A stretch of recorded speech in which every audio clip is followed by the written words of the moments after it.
아버지 하나님, 주께로 우리의 삶을 드리기 원합니다. 아버지 하나님이 귀 있는 자는 들을지어다 말씀하였사오니 우리가 목자의 음성을 듣는 어린 양과 같이 아버지 순전함으로 주님과 함께 동행하는 믿음의 삶이 되게 하여 주옵소서. 참된 우리의 스승이 되시며 우리의 아버지 되신 그 주님과 함께 살아가는 믿음의 여정 속에 날마다 주로 인한 감사와 찬양이 넘치는 우리 성도들의 삶 되게 하여 주셔서 감사드리옵고 주 예수 그리스도의 이름으로 기도드렸습니다.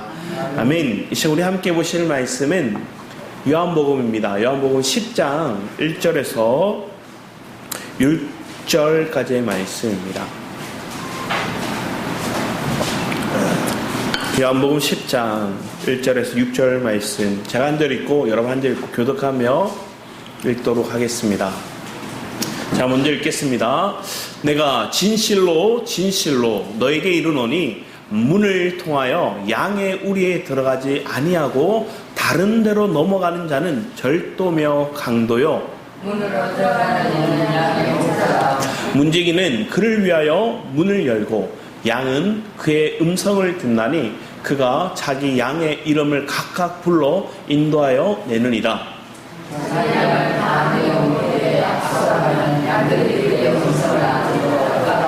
타인의 음성은 알지 못한 고로 타인을 따르지 아니하고 도리어 도망하느니라. 예수께서 이 길로 그들에게 말씀하셨으나 그들을 돌아가서 이 말씀이 무엇인지 알지 못합니다. 아멘.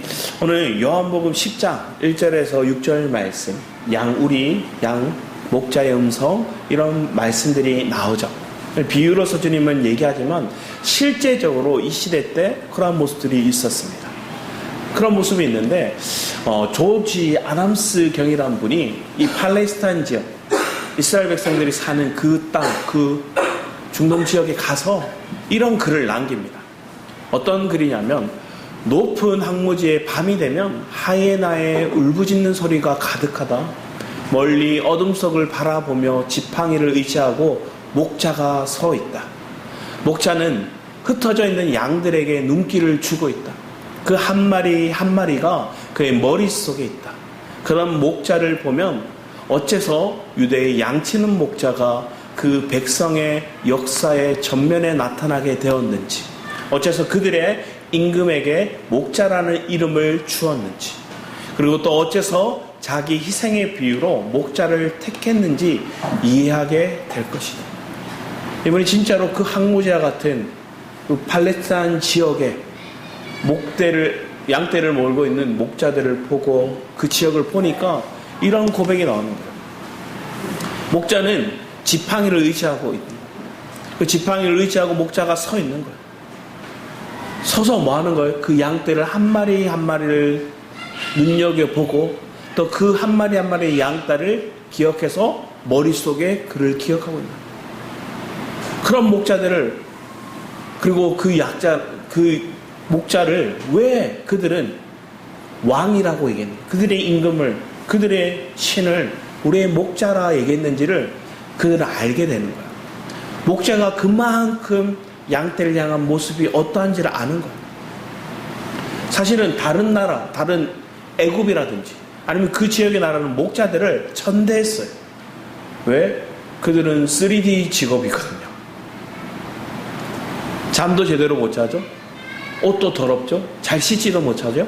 안정된 집이 있는 게 아니라 목대를 따라, 이 목초지를 따라 계속 이동하면서 돌보다 보니까 그들의 인생은 어려운, 힘든 인생. 그러니까 애굽 사람들은 농경사회가 나일강을 통해서 농경사회가 잘 발달되니까 없는 사람들, 땅이 없는 사람들, 그리고 가난한 사람들이나 헐벗은 사람들, 그런 사람들은 목자 일을 하는 거예요. 그런데 이 이스라엘 땅에는 목자들이 그들의 인생이 존귀함을 받게 되고, 목자를 심지어 그들의 신, 그들의 임금으로까지 칭송하게 돼요. 이런 배경 안에서 우리가 바라보기 원합니다. 구약은 시편 23편, 구약에서도 이렇게 얘기하죠. 시편 23편 1절에는 여호와는 나의 목자시니 내게 부족함이 없으리라. 그 여호와가 우리의 목자라고 얘기합니다. 그러면 우리는 뭐예요? 양이죠. 그리고 시편 80편 1절에도 얘기합니다. 요셉을 양떼같이 인도하시는 이스라엘의 목자여, 귀를 기울이소서. 그룹 사이에 자정하신 이여 빛을 비추소서. 여호와 하나님, 우리를 인도하시는 이스라엘의 목자가 하나님이신데, 그분이 우리를 양떼를, 요셉의 양떼를, 요셉의 자녀들을 하나님 우리를 이끌어 달라, 빛으로 비춰달라 얘기합니다. 그래서 구약에서 23편, 시편 23편, 시편 80편에서 하나님이 여호와가 우리의 목자시고 우리는 양떼입니다, 우리는 양입니다 얘기하고 있고, 또 시편 95편 7절에도 얘기합니다. 그는 우리의 하나님이시오, 우리는 그가 기르시는 백성이며 그의 손이 돌보시는 양이기 때문이라. 우리는 그분이 돌보시는 양입니다 얘기합니다. 시편 100편 3절에도 얘기합니다. 여호와가 우리 하나님이신 줄 너희는 알지어다. 여호와가 우리의 하나님이시다.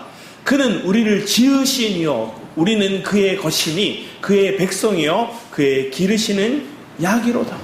분명히 그의 기르시는 양, 그의 돌보시는 양, 그분은 우리의 양 목자이시고 그분은 우리를 다스리시고 그분은 우리의 빛이십니다 하고 구약에서 거듭 얘기하고 있습니다. 그럼 우리는 양이죠. 그분 우리의 목자시죠. 신약에 나와서도 얘기를 합니다. 신약 누가복음 15장 4절에도 얘기합니다. 너희 중에 어떤 사람이 양 100마리가 있는데 그 중에 하나를 잃으면 99마리를 들에 두고 그 잃은 것을 찾아내기까지 찾아다니지 아니하겠느냐.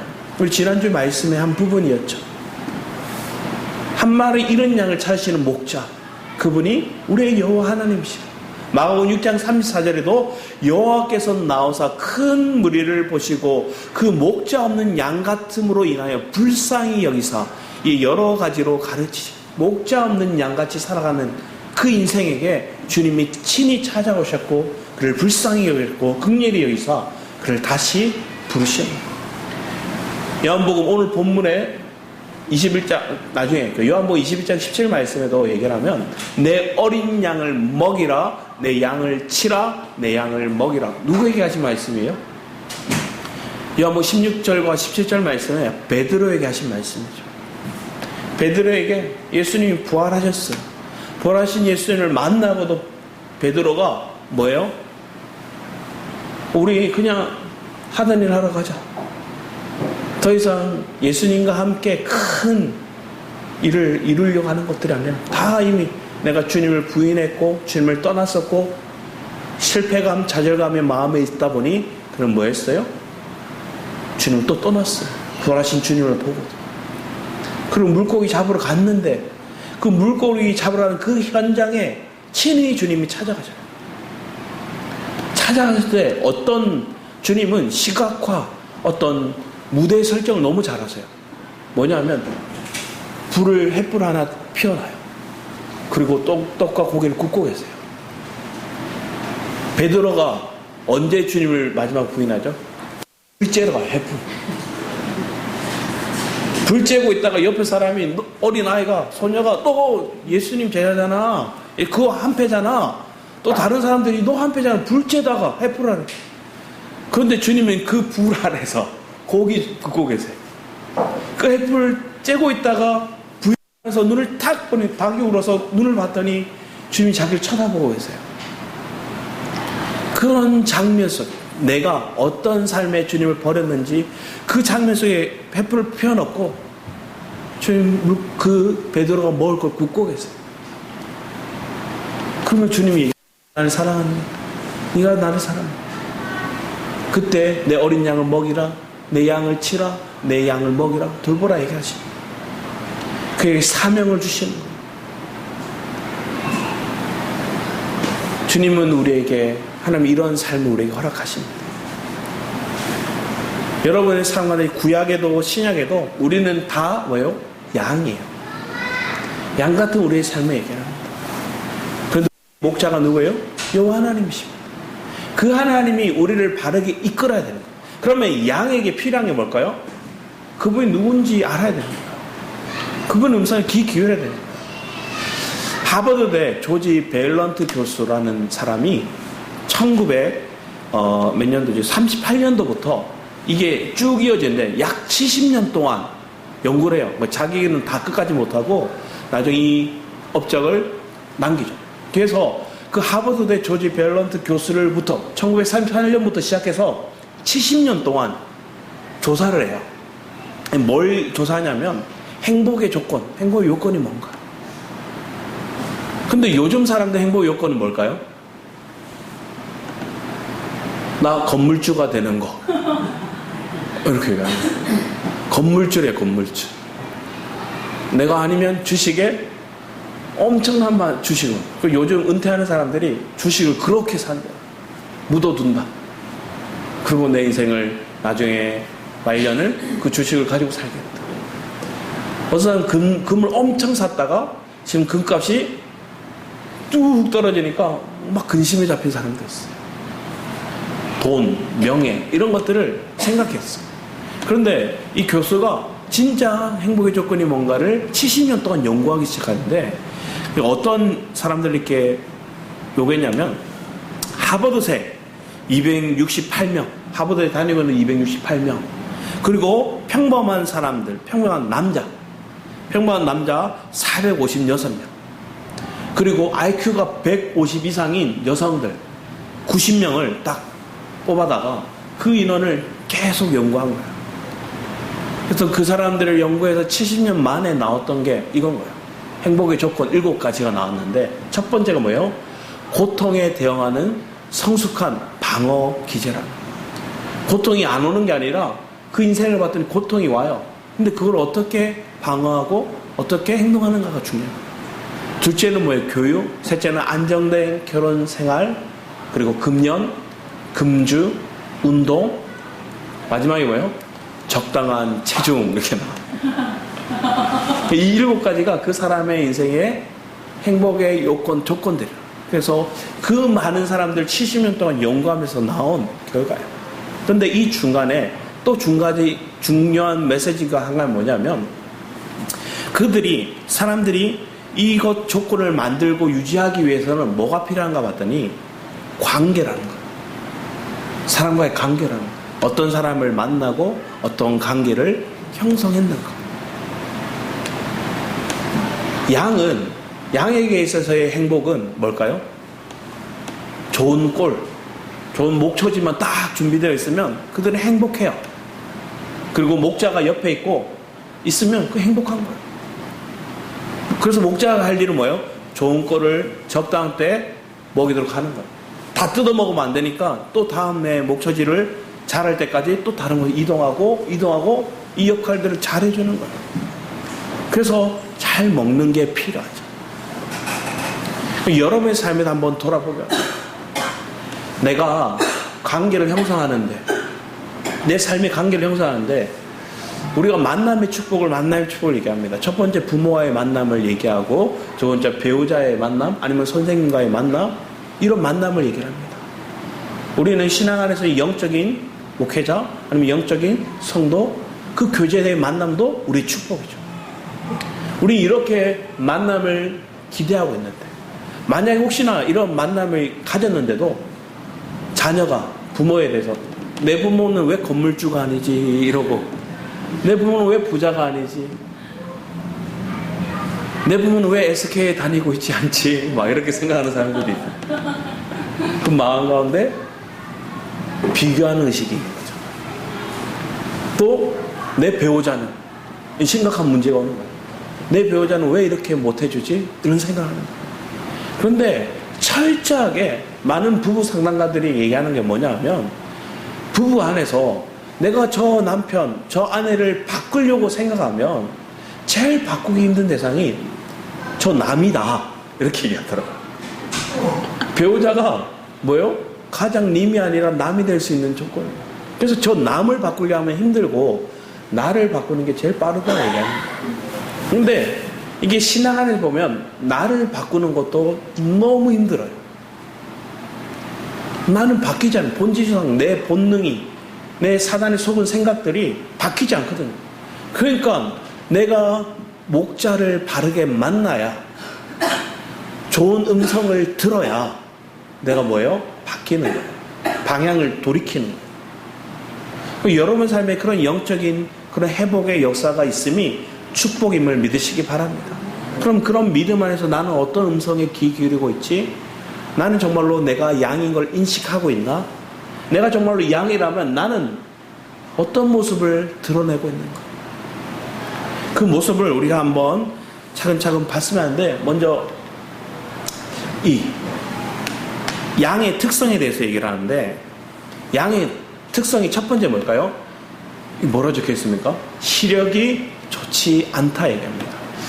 양은 심각한 근시라고 얘기합니다. 그래서 양은 시력이 좋지 않아요. 시력이 좋지 않다 보니까 어떤 말씀 보면 우리 똑같아요. 이사야서 43장 8절 말씀 보면 눈이 있어도 보지 못하고 귀가 있어도 듣지 못하는 백성을 이끌어내라 지금 얘기하십니다. 우리가 양 같죠? 눈이 있어도 보지 못하고 귀가 있어도 듣지 못하는 우리의 모습들. 그러니까 우리는 잘 못 보는 거예요. 잘 넘어지고 잘 속는 거예요.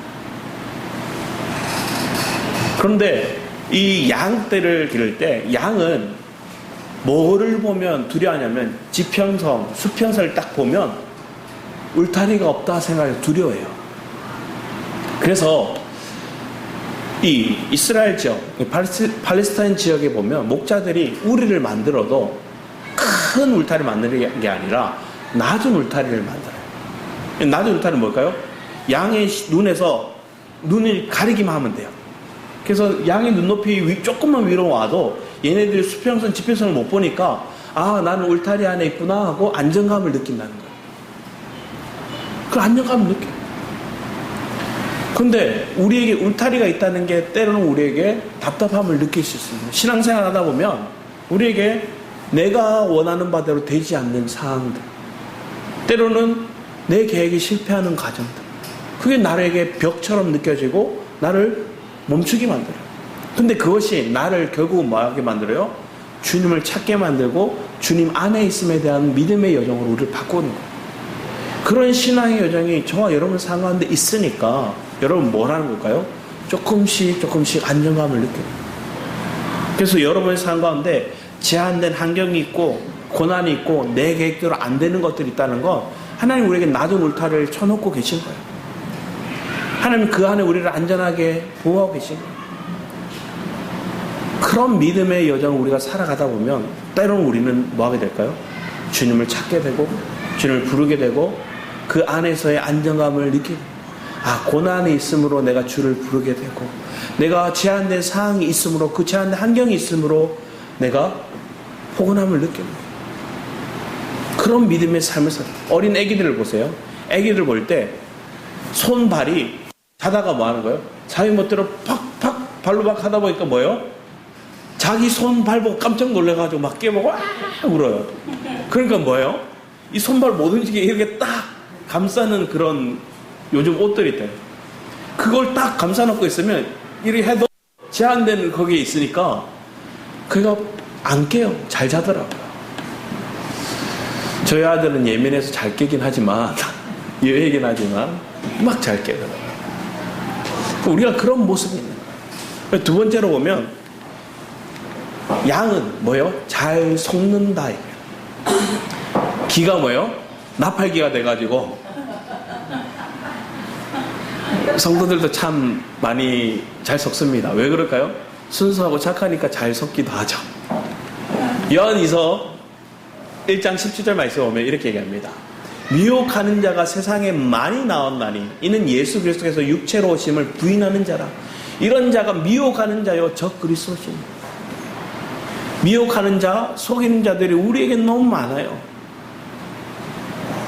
근데 그들은 뭐라고 할까요? 오늘 본문 말씀 보면 그 강도들은 그 낮은 울타리를 뛰어넘어서 들어와요. 그러고 나서 자기들은 목자인 척해요. 그리고 우리를 속이는 거예요. 예전에 한 청년이 이단에 속아서 가요. 가서 그들은 뭐 할까요? 자꾸만 속여요. 그의 말, 목사의 말에만 막 귀 기울여 맞는 거예요. 영상에도 보면 이단들 나오잖아요. 그러니까 그 목사가 막 때려도 아멘 아멘 그러면서 감사합니다 그러면 막 맞아요. 때로는 어떤 분들은 가족을 다 분리시켜요. 뿔뿔이 다 불렸어. 그리고 막 누구의 말만 듣게 만들어요? 그 목사의 말만 듣게 만들어요. 그 목사가 아니에요. 강도예요. 거짓 선지자예요. 그러면서 그들을 뭐하는 거예요? 자꾸만 세뇌시켜요. 두렵게 만들어요. 그리고 그의 말이 전부인 것처럼 얘기해요. 사실은 예전에 카톨릭도 그랬어요. 그 왕의 말이 다 법인 것처럼 얘기했어요.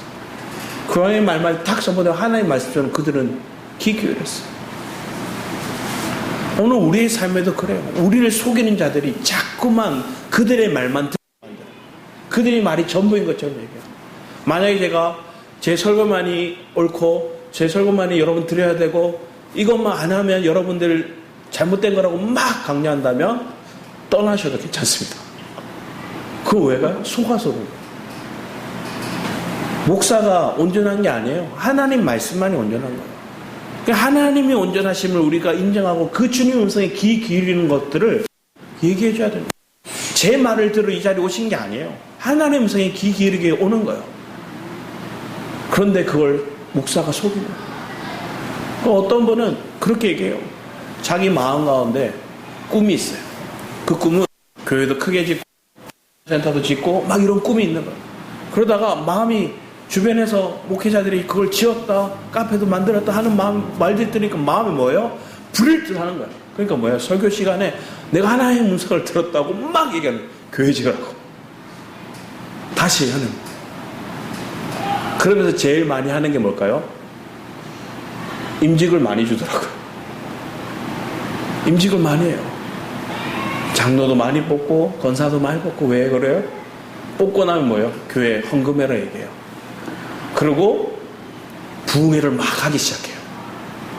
부흥회를 하면서 뭐예요? 부흥 강사가 나와가지고 머리에 안수하면서 500만 원 500만 원 500만 원 실제로 전 봤거든요. 있으니까 못 있겠더라고요. 제가 여러분에게 안수하면서 1000만 원 1000만 원 이렇게 얘기하고 있다면 손을 팍 치세요. 이렇게. 이 어디서 나를 속이냐고 이렇게 하시면 돼요. 하나님 내게 감동 주시면 여러분 헌금도 하게 돼요. 그런데 하나님 감동 중에 강력하게 임재가 있어서 그런 메시지가 떨어지면 주는 게 아니에요. 거룩한 부담감을 주세요. 그럼 거룩한 부담감을 여러분 주시면 그때 헌금하면 돼요. 그리고 그것이 막 힘들다 그러면 하나님 앞에 또 기도하면서 하나님 내 육이 강해서 그렇습니다. 기도하면서 내 믿음의 분량만큼 드릴 수 있도록 하나님 내게 은혜를 달라고 기도하시면 돼요. 근데 그거 외에 강요로 빚내서 막 이렇게 얘기하면 안 그래요.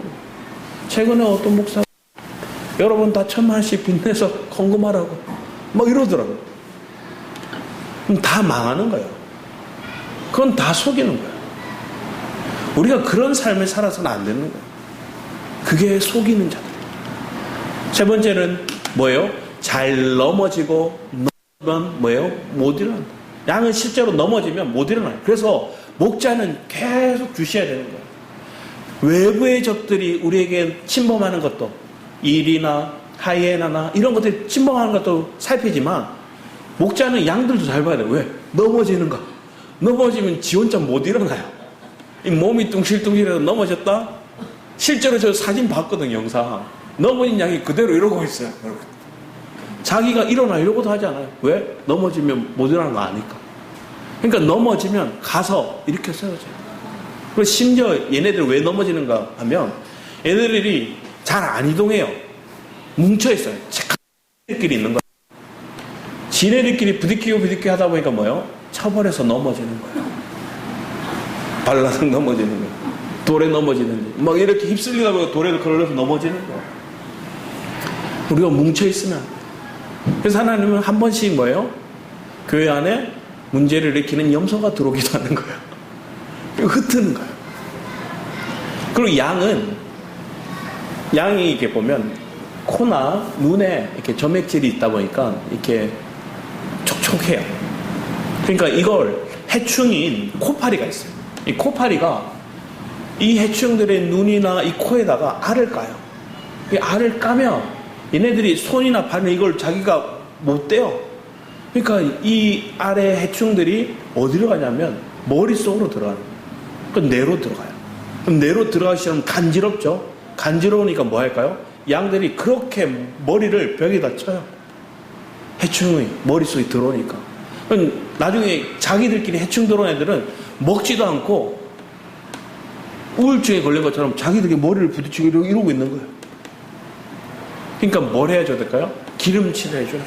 올리브냐 향유나 이런 것들을 섞어다가 그 양의 얼굴에 이렇게 막 발라줘요. 실제로 제가 발라주는 영상을 봤는데 이게 막 정성스럽게 발라주냐 훅 이렇게 발라갖고 막 이렇게 발라줘요. 많으니까. 그러면 양들이 쑥 또 지나가면 그걸 이 코파리들이 어떻게 하는지 그 냄새 그 기름이 발려있으면 안 가요. 그렇게 보호해주는 거예요. 목자가 왜 필요해요? 이렇게 필요한 거예요. 넘어지면 이렇게 해주고 지 혼자 파리 한 마리한테 파리 한 마리가 앉아서 알까면 그대로 그가 지 머리를 이렇게 받고 있는 거예요. 자기가 빠져 있는 거예요. 우리 한번 이 장면에 생각해요. 사단이 여러분 생각 가운데 뭘 하나 툭 던져놓고 와요. 그럼 그 툭 던져놓은 게 한편에 이런 거예요. 내 노후는 어떻게 살아가지? 이런 생각이 툭 오기도 하고 내 직장, 내 앞날을 어떻게 하지? 내 배우자는 어떻게 고르지? 하는 생각이 툭 던져. 내 건강 어떻게 하지? 툭 생각을 사단에 툭 던져놓고 와요. 근데 그 알이 던져놓는데 그 알이 점점 속에서 자라서 해충이 돼버려요. 해충이 된 게 점점 내 머리, 내 생각, 내 마음을 지배해버려요. 그러니까 혼자 뭐 하는 거예요? 여러분 나 죽지 하고 막 머리를 박고 있는 거예요. 이게 양이에요. 그때 우리는 뭐가 필요할까요? 기름 부음이 필요한 거예요.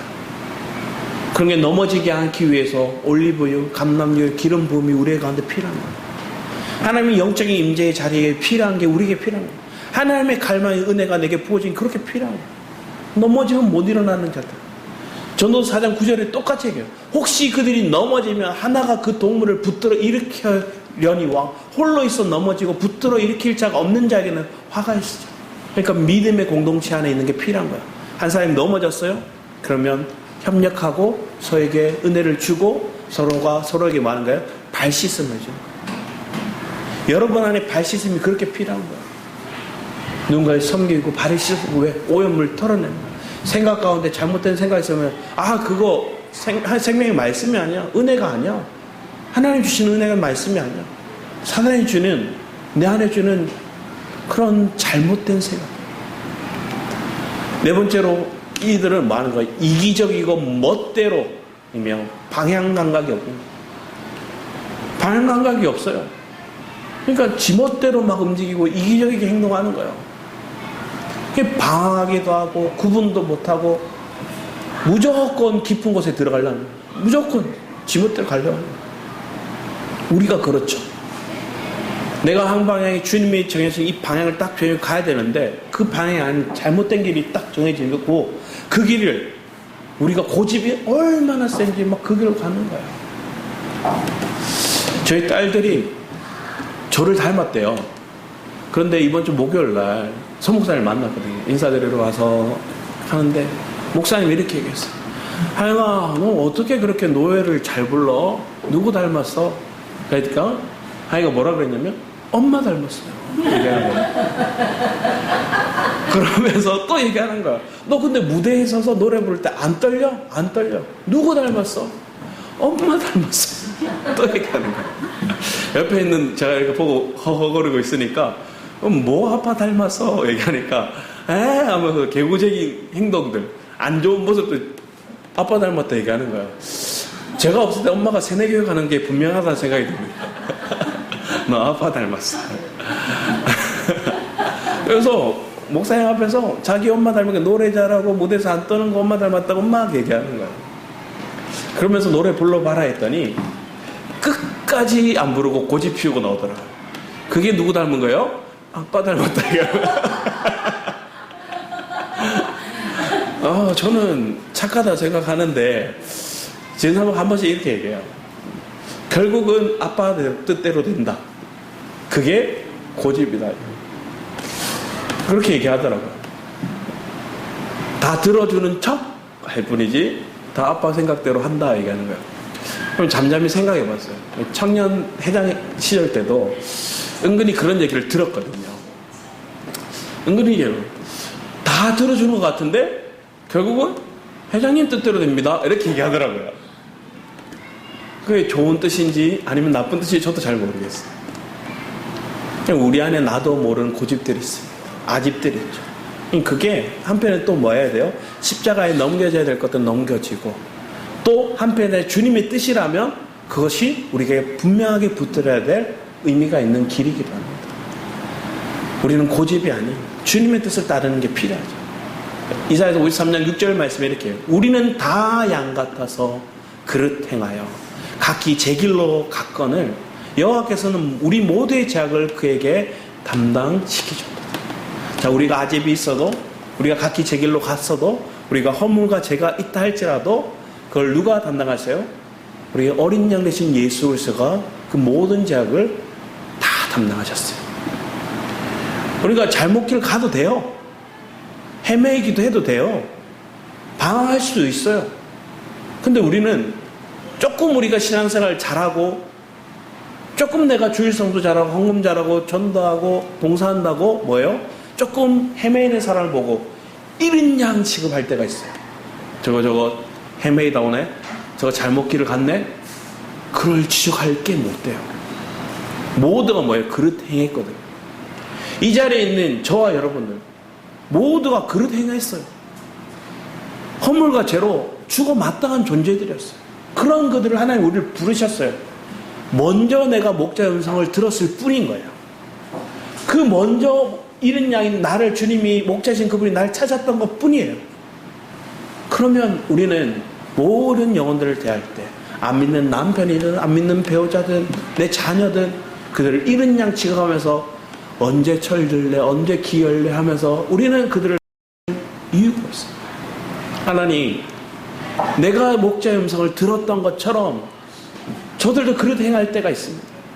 근데 그들이 목자의 음성을 듣는 은혜가 있기를 하나님 축복합니다 하고 기도하는 거예요. 주님이 그들의 죄악을 다 담당하셨음을 믿습니다. 그들이 잘못 그릇 행하는 모든 것들을 주님이 다 감당하시고 이미 용서하셨음을 믿습니다. 하나님 그들의 긍휼을, 그들에게 자비를, 아버지 하나님 그들의 마음 가운데 하나님의 사랑을 부어서 그 마음을 우리는 고백하는 거예요. 다섯 번째, 양은 죽음 앞에서 온순해진다고 얘기합니다. 제가 이걸 실제로 봤어요. 언제 봤냐면 제가 몽골에 갔을 때인데, 몽골에 갔을 때 양을 잡아줘요. 제가 게르로 체험을 하러 갔는데 실제로 그 목동들이죠. 그들이 키우는 양을 이렇게 잡아서 잡는 장면을 우리에게 연출로 보여주더라고요. 잡는데 어떻게 잡는가를 봤더니 그 양의 그 기르는 목자, 그 남자가 이걸 딱 끌어안아요. 그러면 계속 이렇게 봐요. 그 양은 어디를 보고 있느냐? 하늘을 이렇게 쳐다보고 있어요. 보고 있으면 칼을 이렇게 들고 있거든요. 한 손에 칼을 들고 있어요.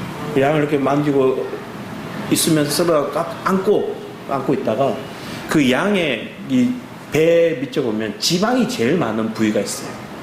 그 지방이 많은 부위를 칼로 살살 이렇게 도려내요. 그리고 고려내면 한 이만큼 도려내고 나면 거기에 뭘 하냐면, 우리는 좀 끔찍한데 손을 싹 넣어요. 손을 끔찍하잖아요. 근데 손을 싹 넣어서 그 심장을 이렇게 칵 눌러요. 그럼 이 양이 스르르 자는 것처럼 하늘을 보다가 그러고 죽어요. 소리 하나 없이 죽어요. 그게 제일 고통 없이 양을 죽이는 방법이에요. 그 몽골에서 하는.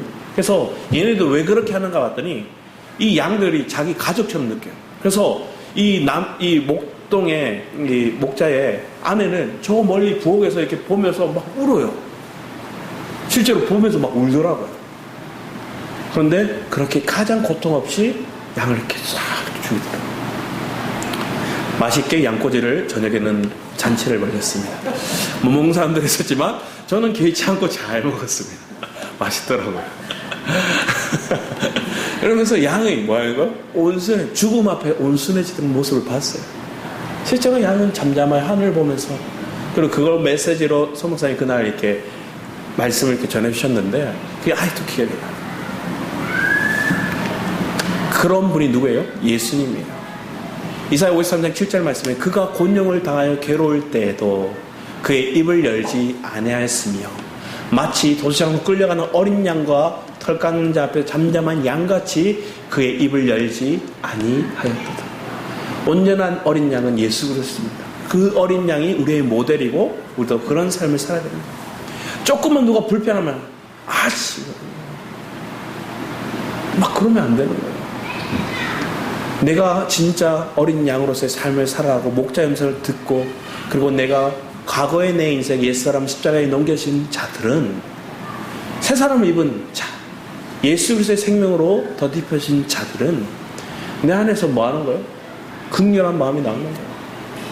내 안에서 막 욕설이 나오고 제 친구들 예전에 만났거든요. 저도 옛날에 친구들 만날 때는 제일 많이 불렀던 게 친구 이름을 안 불러요. 그냥 조금 순화해서 10마리 새, 10마리 새 이렇게 많이 불렀어요.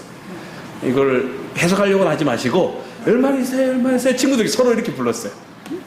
이게 그냥 친근함의 표현이에요. 그렇게 안 부르면 이름 부르면 이름을 뭐 성근아, 동원아 부르면 왜 그러는데 소목하게 막 이렇게 정말 서로 이렇게 부르는데 제가 이제 목회자가 되고 신학을 하다 보니까 욕이 안 나와요. 욕해라면 저절로 안 나와요. 방금도 이렇게 억지로 이렇게 10마리 새로 불러 욕이 안 나와요. 그러니까 막 그런 모습을 보니까 이 친구들도 뭐 할까요? 서로 욕하다가 제가 있으면 욕 안 하더라고요. 그러고 나중에는 불편한지 안 만들더라고요. 거부감을 느낄 수 있죠. 우리 안에 그런 거야. 내 안에 새 사람으로 바뀌면 내 언어가 바뀌어요. 내 감정이 바뀌어요. 그런데 그 감정이 한 번에 빵 하고 바뀌진 않아요. 점차 바뀌는 거예요. 그런데 어떤 때는 내가 은혜를 받았는데 나도 모르게 이게 막 올라와서 쏟아낼 때가 있어요. 그게 잘못된 게 아니라 바르게 가고 있는 거예요. 나도 모르게 성질 안 부려야 되는데 성질 부릴 때가 있고요. 안 토라져야 되는데 토라질 때가 있고요.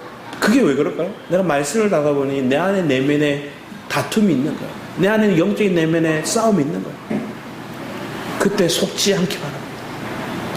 그때 속는 게 뭘까요? 연민에 빠지는 게 속는 거예요. 그러고 아이씨 그러면 교회 못 가. 안 가야지. 넘어졌으니까 내가 그럴 줄 알았다. 그렇게 속지 마시고 이미 나는 주님 안에 다 새 사람으로 바뀌었지. 주님 지금 나를 긍휼히 여기시지. 주님 앞에 뻔뻔하게 나아가는 게 은혜인 거예요. 주님 앞에 담대하게 나아가는 게 은혜인 거예요. 내 모습 때문에 실망하지 않는 게 은혜인 거예요. 내 모습 이대로 주님 다 용서하시고 나를 하나님께 뭐예요? 다시금 너희를 정죄하지 않는다 이거예요. 주님이 정죄하지 않는데 왜 우리가 우리 자신을 정죄해요? 속지 마요. 게으름에서 벗어나 순전함으로 나아가는 믿음의 여정이 저와 여러분의 삶에 있기를 축복합니다. 6번째, 우리가 오늘 읽었던 본문에 있습니다. 자기 목자의 소리를 듣고 따른다 얘기합니다. 한 선교사님이 이스라엘에 갔대요. 이스라엘 가서 진짜 목자들이 있는 사람들을 봤어요. 그 목자 한 3-4명이 있었대요. 같이 이끌고 가는 거예요. 그러니까 양 수백 수천 마리가 다 섞여 있어요. 쟤네들 나중에 집에 갈 때 어떻게 구분하려고 그러나 이런 생각이 들더래. 그랬더니 나중에 되니까 저녁쯤 되니까 어떤 사람은 랄라 그리고 어떤 사람은 호호 그리고 뭐 다른 그 호랑이 빽 불고 목자들이 다른 목소리를 막 내니까 그 소리를 들은 양이 그 자기 목자의 소리를 들은 양이 막 먹다가 목자가 막 랄라 막 호호 소리를 하니까 호흡을 탁 드는 거예요. 길을 좀 세우는 거예요.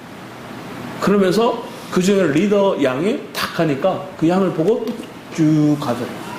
그러니까 다 섞여 있다가 목자가 소리 딱 내니까 구분에 쭉 가더라는 거예요. 너무 신기해서 이 선교사님이 목자한테 한번 찾아가서 내가 당신 옷 입고 당신 지팡이 들고 내가 한번 해보겠다. 그랬더니 그 사람이 웃으면서 옷을 벗어주더래요. 지팡이 주더래요. 이 사람 내는 소리도 똑같이 비슷하게 했대요. 어떻게 될까요? 들은 척도 안 해요. 그런데 그 중에서 따라오는 양들이 있는데 그 따라온 양들이 어떤 양들이냐? 병든 양이에요. 병든 양들은 그 목자의 음성을 제대로 구분을 잘 못해서 그냥 아무 음성을 듣고 쫓아가 버린다. 우리가 의미하는 바가 있는 거예요.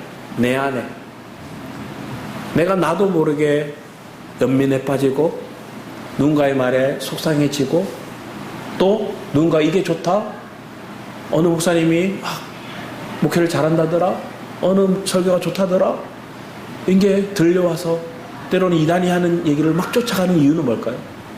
내 마음에 나도 사단이 침범하고 속고 있는 거예요. 병든 거예요. 병들면 그 음성에 귀 기울여 가는 거예요. 우리의 생명의 말씀을 듣는 의미를 기억해 보기 원합니다. 생명은 외적인 내 변화를 먼저 시켜주는 게 아니에요. 외적인 변화도 필요하죠. 외적인 축복도 우리에게 필요합니다. 그런데 생명은 내 내면이 먼저 거룩한 인격으로 짜여지는 거예요. 그래서 성경은 거룩한 신령한 신의 성품에 대해서 얘기하는 거예요. 이 신의 성품이 내 안에 짜여지는 거예요. 근데 내가 노력해서 여러분 짜여지나요? 안 돼요. 안 된다는 거예요. 요한복음 10장 27절 내 양은 내 음성을 들으며 나는 그들을 알며 그들은 나를 따릅니다. 분명한 하나님, 우리의 목자 되시는 분이 누구인지를 알아야 되는 거예요. 그리고 그분의 음성에 귀 기울여야 되는 거예요. 그게 여러분에게 필요한 거예요. 그래서 하나님 앞에 부르시는 하나님, 내 귀가 열리기 원합니다. 내 눈이 보기를 원합니다. 내 입이 말하기 원합니다. 이게 희년의 축복이거든요. 지금 이런 축복을 사단이 이걸 가려놨어요. 사단이 우리의 눈도 우리의 귀도 우리 입도 다 닫아놨어요. 그리고 하나님 붙일 그 빛을 다 막고 있는 거예요. 그러니까 우리에게 이 빛이 들어오기 위해서 내 안에 덮여있는 것들을 걷어내야 되는 거예요. 율법적인 생각들, 사형적인 탐욕들, 내 연민에 속한 그런 교만함들 다 벗어버려요. 그리고 주님의 음성에만 딱 귀 기울이는 거예요. 그러면 그 음성에 귀 기울인 자는 내 마음이 그 음성을 딱 듣는 순간 안정감을 느껴요. 그리고 내 마음 가운데 하나님의 평안이 와요. 근데 여러분 말씀 들을 때는 아멘 하고 평안이었는데 문 열고 나갔더니 내가 수신호를 바꾸는 거예요. 라디오 주파수를 바꿔서 세상 소리를 듣기 시작하고 내 배우자의 소리를 듣기 시작하고 내 자녀의 소리를 듣기 시작하고 내 부모의 소리를 듣기 시작하니까 그래 내가 이래야만 안 되지 하고 내 마음이 또 요동치기 시작합니다. 그게 우리에게 일어나고 있는 삶의 여정 속에 있는 많은 어려움들입니다. 직장 상사가 이렇게 비꼬는 말투를 할 때가 있어요. 비꼬는 말투로 와 당신이 이렇게 일해요? 와 이거 아닌데 하면서 그 사람을 비난하고 욕할 때도 있어요. 그러놓고 그 사람이 나중에 자기 보호 차원에서 뭐라 얘기해요? 나는 당신이 잘 되라고 한 말입니다. 당신이 성공할 수 있도록 한 말입니다. 이렇게 툭 던져요. 아니 정말로 참된 목자는 그 사람의 허물을 감당해 주는 자예요. 묵묵히 그 뒤에서 그가 어떤 길을 가야 될지를 알려주는 자예요.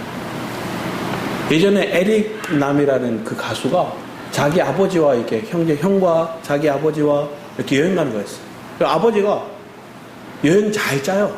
그런데 아들한테 다 맡겨버렸어요. 짜라고. 다 아무것도 안 하는 것처럼 맡겼어요.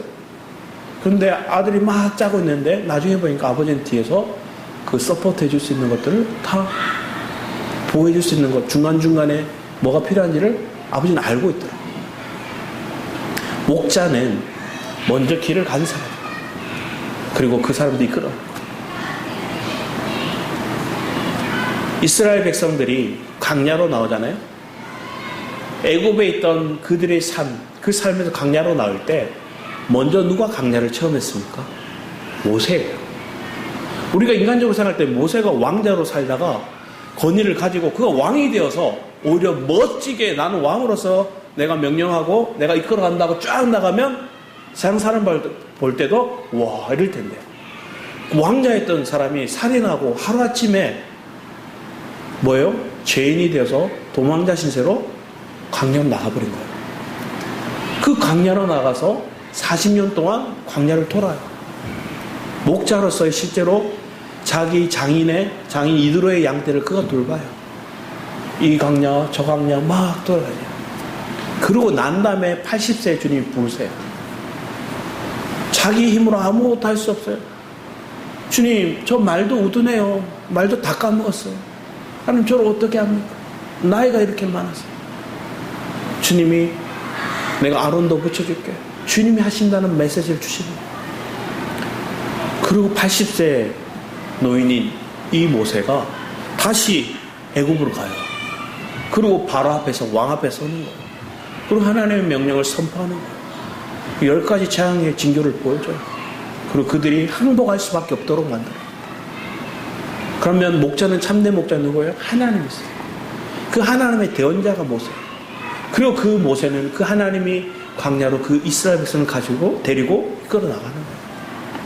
그리고 그 광야에서 뭐 했어요? 내 안에 있는 애굽 성도분들, 내 안에 세상적인 생각들, 내 육적인 자아에 속한 것들을 하나님 다 광야를 40년 동안 다 제거하시는 작업을 하시는 거예요. 그리고 영의 생각, 영의 양식만을 먹이시는 거예요. 그래서 하나님, 참된 목자신 그 하나님만이 공급하시는 그 만나와 반석해 주시는 물을 통해서 누가 나를 먹이고 누가 나를 보호하고 구름 기둥과 불 기둥으로 그를 보호하시고 인도하시는 주님을 철저히 경험케 하는 거예요. 오늘 목자신 그 주님과 동행하는 나의 참된 스승이신 나의 참된 아비이신 그 주님과 걸어가는 인생이 저와 여러분의 인생이 되길 축복합니다. 요한복음 10장 7절 10절 말씀도 우리 같이 한번 읽어보겠습니다. 시작. 그러므로 예수께서 다시 이르시되 내가 진실로 진실로 너에게 말하노니 나는 양의 문이라. 나보다 먼저 온 자는 다 절도요 강도니 양들이 듣지 아니하였느니라. 내가 문이니 누구든지 나로 말미암아 들어가면 구원을 받고 또는 들어가며 나오며 꼴을 얻으리라. 도둑이 오는 것은 도둑질하고 죽이고 멸망시키는 것뿐이요 내가 온 것은 양으로 생명을 얻게 하고 더 풍성히 얻게 하려 하는 것이라. 아멘. 생명은 우리에게 풍성히 주님 얻게 하게 하십니다. 하나님의 생명, 하나님의 능력, 하나님의 지혜가 여러분 안에 그 생명으로 풍성히 얻기를 축복합니다. 그렇게 우리가 믿음 안에서 자라가는 교회, 그렇게 믿음 안에 풍성하게 누리는 교회가 우리의 교회가 되기를 축복합니다. 계시록 2장 말씀에 보면 7교회가 나오죠. 초대교회 7교회가 나옵니다. 그런데 그 아시아 7교회 하나님이 얘기합니다. 기 있는 자는 들을지어다. 기 있는 자는 들을지어다 얘기합니다. 그 기 있는 자가 저와 여러분이 되기를 또한 축복합니다. 그 목자의 음성에 귀 기울이며 감사하며 찬양하는 오늘 예배 여러분의 인생 되기를 축복합니다. 기도하겠습니다. 아버지 하나님 감사드립니다. 우리의 삶을 돌아봅니다. 내가 혼자 있는 것 같고 때로는 내가 외롭게 느껴지고 내가 두려움에 잡힐 때가 있습니다. 그때마다 주님이 우리의 이름을 아시고 주님이 우리의 이름을 불러주십니다. 그리고 그 주님이 우리를 주목하시고 우리를 안아주십니다. 하나님의 자비와 하나님의 긍휼을 입은 자로 우리가 그 목자의 음성에 귀 기울이며 그 목자가 우리를 보호하심을 경험하는 인생이 우리의 인생 되게 하여 주셔서 감사드렸고 주 예수 그리스도의 이름으로 기도했습니다. 아멘. 우리 혼자 걷지 않을 함께 찬양하는 목자이신 주님이 우리와 함께 걸어가는 우리 인생을 찬양하기 원합니다.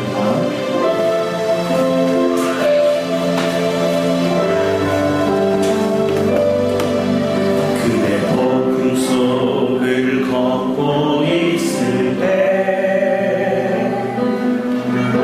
비바람을 마주해야 할 때 불빛조차 보이지 않아도 그대 혼자 걷지 않을 것. 우리 다시 한번 그대 폭풍 속을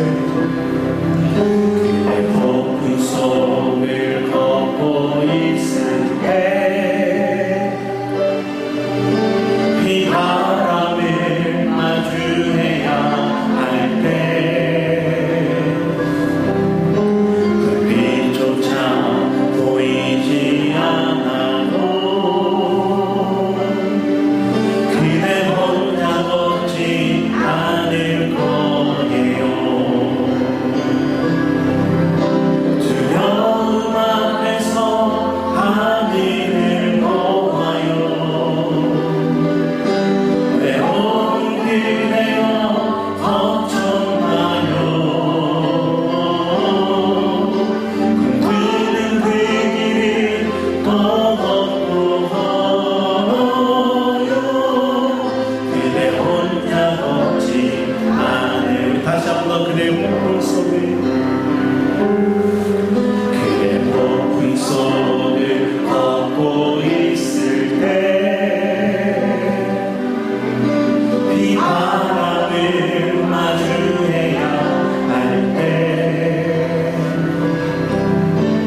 조금 양에 대해서 궁금해서 그 제미나이라고 있어요. GPT가 그랬거든요. 제미나이에게 물었어요. 양의 특성에 대해서 쫙 물었어요. 양과 목자의 특성에 대해서 쭉 물었는데 한 가지 제가 몰랐던 게 알았는데 그게 뭐냐면 어린 양이 말을 안 들으면 막 짖어뜨린 행동이에요. 그러면 목자가 어떻게 하냐면 그 양의 다리를 부러뜨려 버린대요. 막 부러뜨려 버린대요.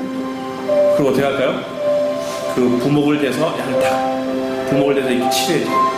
그러고 난 다음에 어떻게 하냐면 그 양을 목자가 어깨에 메고 다닌대요. 어깨에 메고 다친 양을 어깨에 메고 계속 다닌대요. 그러다가 먹이기도 하고 그러니까 이 양은 목자의 음성, 목자의 숨소리, 목자의 냄새, 목자의 심장박동 소리 옆에서 어깨에 메고 가끔 그리고 다 나을 때 좀 탁 풀어줘요. 그럼 어떻게 될까요? 한번 다리 부러져 봤던 양은 이 양이 제일 목자의 말을 잘 듣는데 저 여러분이 그런 모습이 있었는데 때론 그런 상황이었다면 하나님 내가 이제는 목자의 음성에 목자의 소리에 목자의 냄새에 가장 민감한 자가 되고 그런 마음으로 함께 주님께 우리의 마음을 드리며 주를 찬양하고 기도하며 하도록 하겠습니다. 주여 아버지 하나님 감사합니다.